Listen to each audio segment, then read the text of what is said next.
أعلن المدير الفني للمنتخب السعودي الفرنسي هيرفي رينارد قائمة المنتخب السعودي الذي ستشارك بكأس العالم بقطر 2022، وهي كالتالي: في حراسة المرمى محمد العويس ونواف العقيدي ومحمد الربيعي. وفي خط الدفاع سلطان الغنام وياسر الشهراني وعلي البليهي وعبد الإله العمري وعبد الله مادو وحسان تنبكتي وسعود عبد الحميد ومحمد البريك.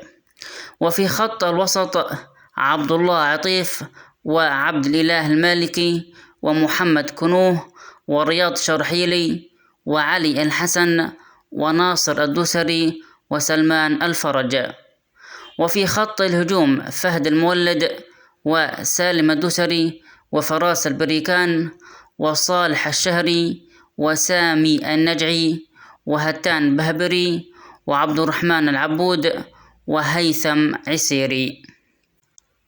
وجه المدير الفني للمنتخب السعودي الفرنسي هيرفي رينارد رسالة خاصة إلى لاعبي المنتخب السعودي خلال الفيديو المصور الذي تم من خلاله الإعلان عن قائمة الفريق للمشاركة في كأس العالم بقطر 2022.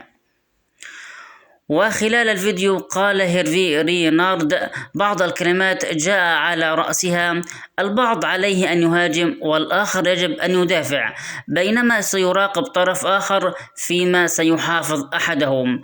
وأضاف: وكما يقول الشيء الذي يدور دائما في رأسي: إلى الأمام أيها المحاربون.